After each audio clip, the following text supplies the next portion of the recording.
तो बच्चों आज फिर से देखो अमित सर को हम लोगों ने ले आया। हमारे फिजिक्स के टीचर हैं लेकिन मैथ्स में काफी जानकार हैं सर, और मैथ्स में बहुत रुचि रखते हैं। तो सर आपके लिए फिर से एक तोहफा है, एडवांस कबूल कीजिए, है ना, परम्यूटेशन कॉम्बिनेशन का है। एडवांस जेईई में पूछा हुआ सवाल है, शायद आई थिंक 2020-21 का सवाल है सर। और आपके लिए पीएनसी का सवाल लाया हूँ, और क्योंकि पीएनसी आपको सुनते बहुत पसंद है तो मैंने पीएनसी का ही लाया, और मुझे पता है कहीं ना कहीं हद तक आप सवाल को सॉल्व भी कर लेंगे। तो सवाल आप तो पढ़ सकते हैं बच्चों, पहले सवाल आप भी पढ़ लो, थोड़ा सा बच्चों को पढ़ा देते हैं ऐसा सवाल। An engineer is required to visit a factory for exactly 4 days during the first 15 days of every month, and it is mandatory that no 2 visits take place on the consecutive day. Then the number of all possible days in which such visit to the factory can be made by the engineer during 1 to 15 June 2021 each.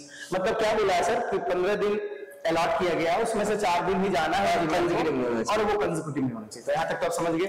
तो बच्चों देखते हैं आपके sir कितने minute में सवाल को solve करते हैं, तब तक आप भी सवाल को अब पेन एंड पेपर निकालिए और सॉल्व कीजिए। तो चलिए मैं 5 मिनट में सॉल्व करता हूँ, तुम लोगों को 50 सेकंड में करना है। हाँ ठीक है, तो देखते हैं अपने पास क्या दे रखा है। 15 दिन में 4 दिन का विजिट है, ठीक है। तो कोई भी 15 दिन हो सकता है, ये 4 दिन हमें जाना है, एक भी दिन कंसेक्यूटिव नहीं होना चाहिए कोई भी डेज। तो अगर मैं इसको करूं मतलब एकदम बच्चों की तरह, तो बोल सकते हैं कि आप अपना दिमाग लगाइए। 2 के टेबल का जैसे होता है, पहले दिन गया, ठीक है, जैसे मान लो दूसरे दिन गया, फिर चौथे दिन गया, फिर छठे दिन गया, फिर 3 के लिए भी हो जाएगा। तो सब ये कितना बहुत लंबा है, बहुत लंबा हो जाएगा। फिर 2 से देखना पड़ेगा, फिर इसमें भी बहुत सारे नहीं होंगे, ये काफी लंबा हो जाएगा। अच्छा 1 मिनट रुकिए। हाँ सर मैं तो रुका हूँ, और मुझे लग रहा है कि आप बहुत हद तक पहुंच जाएंगे इस सवाल को सॉल्व करने से। अच्छा देखिए, तो 15 दिन है, इसमें से 4 अरेंजमेंट करनी है, तो 15C4 लिखूं, तो इसमें दिक्कत क्या है, हमारे पास कंडीशन सेटिस्फाई नहीं हो रही, क्योंकि आप मान लीजिए सेलेक्ट किए 4 दिन, कोई भी 4 दिन हो सकता है, इसमें कंसेक्यूटिव भी हो सकता है। तो बस यही 15 का खेल है, उसी को अरेंज कर दिया तो काम हो जाएगा। ठीक है सर, ठीक है। क्या ये बोला जा सकता है कि कोई भी पहले दिन चला गया, कोई भी दिन चला गया, ठीक है, ठीक है, बचे हुए दिन में से, ठीक है, कम से कम एक का तो गैप होगा, हाँ कम से कम एक का तो गैप होगा। तो मेरे पास जो अरेंज करने के लिए दिन आए वो तो कितने दिन आए, पहला कोई सा भी दिन हो सकता है, तो अरेंज करने के लिए मेरे पास दिन कितने आए, 15 पे एक मिनिमम का गैप चला गया, तो बचे कितने दिन, 12 बचे ना। अरेंज कितने करने मेरे को, 4, तो क्या ये कर सकते हैं? क्या सर, क्या क्या बात है सर, कर सकते हैं। बट मैंने ये नहीं समझा कि आपने क्या क्या जोड़ा, और 12C4 the right answer sir. मैंने तो बस ये सोचा कि कोई भी दिन पहला गया वो 15 दिन का पार्ट होगा, ठीक है, हाँ। और बाकी किसी भी विजिट का कम से कम मिनिमम 1 डे का गैप चाहिए, हाँ। 1 डे का गैप चाहिए, तो मेरे को कायदे से अरेंज करने के लिए बचे कितने दिन, 12 दिन तो बचे। अच्छा है, तो ये जो आंसर है बेटा, देखो सर ने अपने हिसाब से, अब मैं आपको बताता हूँ सर का आंसर सही है, बट सर का एक्सप्लेनेशन मैं आपको समझाता हूँ कि सर क्या कहना चाह रहे हैं। और बहुत सर पुराना बहुत आ गया सर कि आपका जो आंसर है वो सही आंसर है। हाँ। आप इसको सॉल्व करेंगे तो आई थिंक 4 into रैक कर ही देता हूँ, 11 into 10 into 9, हाँ बाकी करेंगे 43 into 2 तो 12 और ये 5, तो 11 55 into 9 495। यानी ये आपका तरीके से करेगा। तो देखो बेटा सर क्या कह रहे थे, सवाल को सर ने सॉल्व करने की जो कोशिश किया काबिल तारीफ था, बहुत हो गया सर। आज आपसे हाथ मिला के अच्छा लग रहा है कि आज भी आप याद रखें, यही मेमोरी चाहिए बेटा कि 4-5 साल बाद बच्चों क्या करते हैं पता है सर, 11 मैंने 1 साल पहले पढ़ा, भूल गया, अब तो भूल गया सर। आप बताइए, आप तो 4-5 साल 7 साल 8 साल पहले पढ़े हैं, आप फिर भी आपने कोशिश किया और अब तक अपने हिसाब से सॉल्व कर लिए, बट एक्सप्लेनेशन चलिए ठीक है मैं एक्सप्लेन कर देता हूँ आपको, मैं एक्सप्लेन करता हूँ। सर का कहना क्या था कि सर जो दिन नहीं गया पहले आप उसको अरेंज कर लीजिए, तो मैंने जो क्रॉस किया है ना जाने का है, तो 11 दिन तो नहीं जाएगा सर, हाँ 4 दिन जाएगा, 1 2 3 4 5 6 7 8 9 10 11, तो 11 दिन जो नहीं जाएगा उसके बीच का जो गैप है बेटा उस दिन हो गया, उस दिन किसी भी जगह पे हम भेज दे बंदे को काम करने के लिए कि जाओ कंपनी में भाई, हमारे पास गैप आया है 1 2 3 4 5 6 7 8 9 10 11 12, यानी हमारे पास 12 गैप है, उसमें से कोई भी 4 गैप को हम सेलेक्ट कर लेंगे।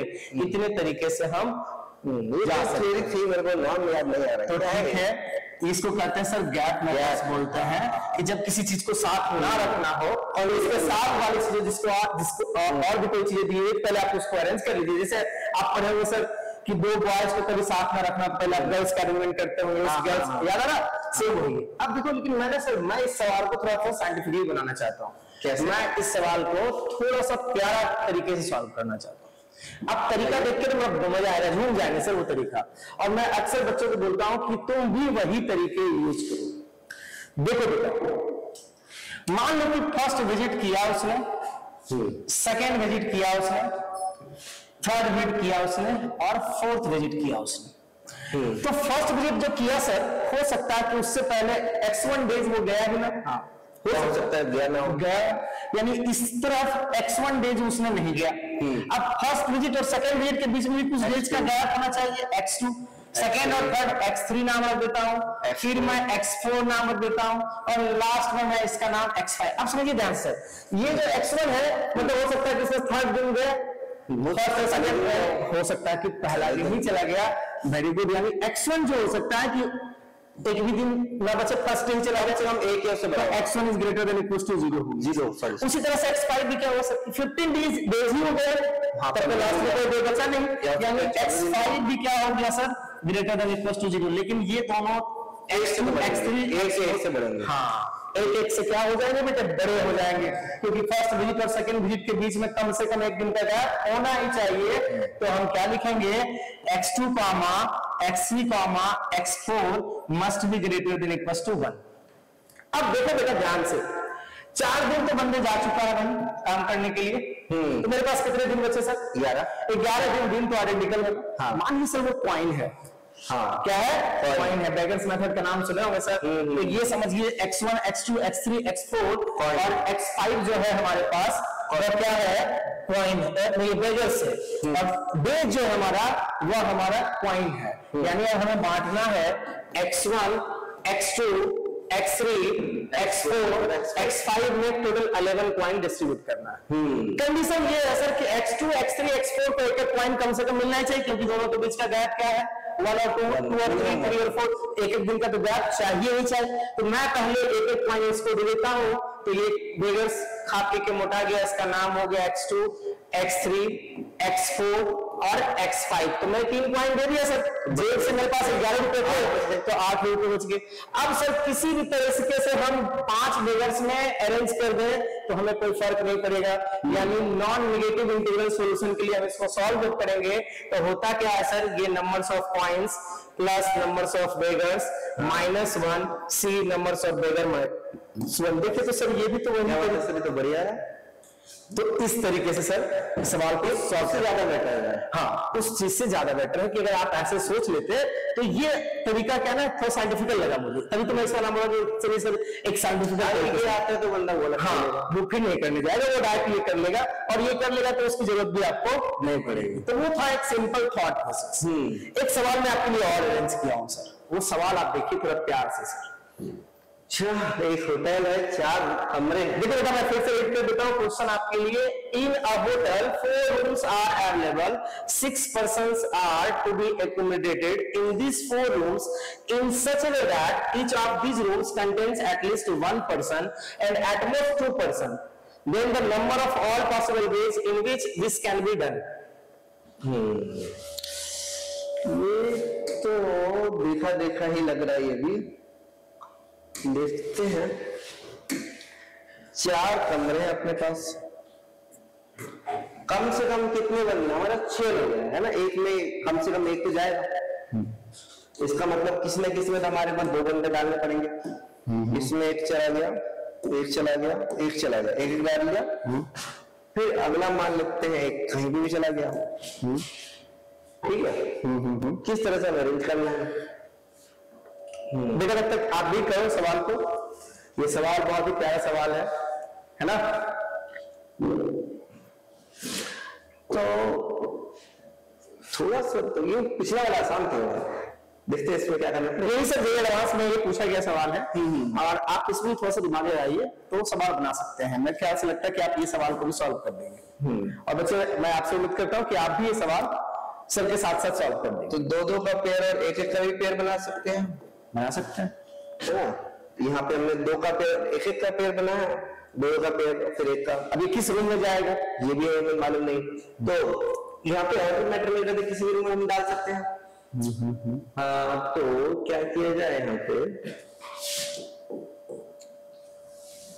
काम करते हैं, सेलेक्ट कर लेते हैं 6 में से कौन से 4 ये करना चाह रहे हैं आप।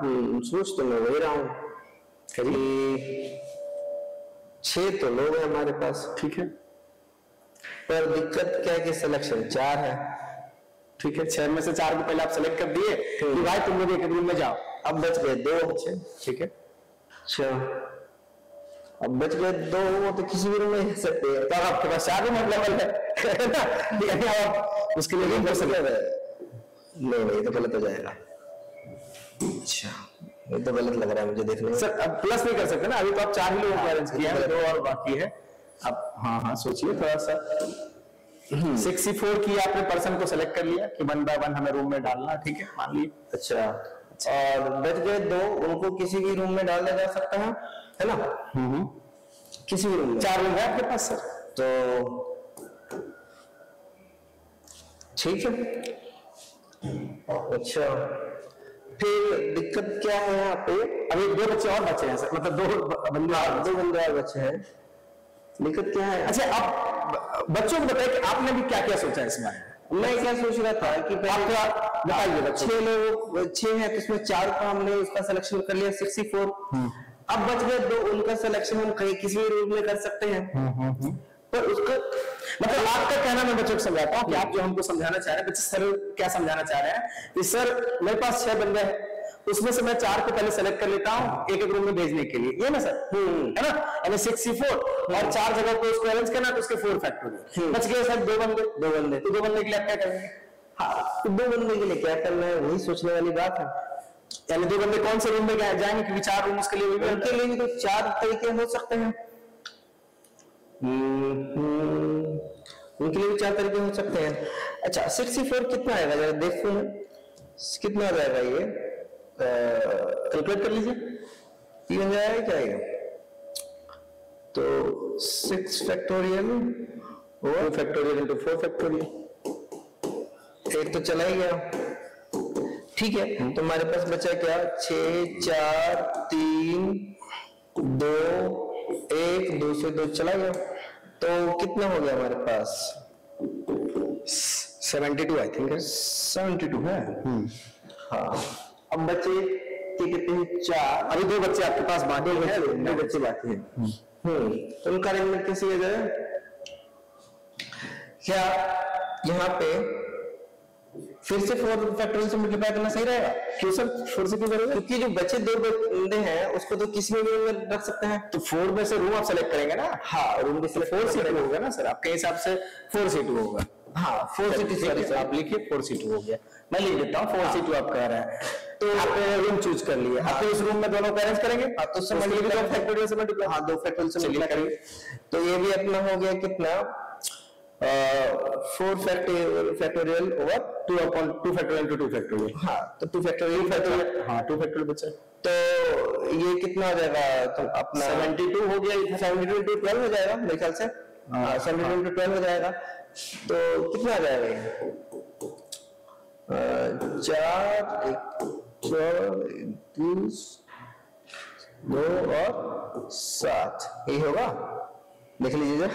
नहीं आप कीजिए, पूरा आपके हाथ में है, रुकिए जरा मैं देखूं, 72 इंटू 12 अपने पास 4 आ गया, 14 और 1 2 7 4 6 और 1 8, यानी आपके हिसाब से 864। मेरे ख्याल से तो ये आंसर होना चाहिए 864। तो सर देखिए बहुत प्यारा सा सवाल है मेरे हिसाब से, तो सर मैं बोलूंगा कि ये तरीका आपका नहीं सही है। अच्छा, क्यों? क्योंकि यहाँ पे ना रूम जो आप सेलेक्ट कर रहे हैं ना सर, सिलेक्शन ऑफ रूम्स तब होता बेटा जब रूम का नंबरिंग होता है। अच्छा तो रूम, और ये भी देखिए सर मेरे हिसाब से क्या करना चाहिए, देखो बेटा सर मैं अपना दिमाग लगाया, उन्होंने किया सेलेक्ट किया, लेकिन यहाँ पे जो सवाल था ना सर बहुत प्यारा सवाल था, ये था formation of group and distribution of groups among a person. अब देखिए मेरे पास 4 ग्रुप बनाने हैं सर,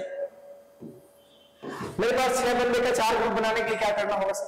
तो एक ही पॉसिबिलिटी है कि 2-2 1-1 का ग्रुपिंग होगा।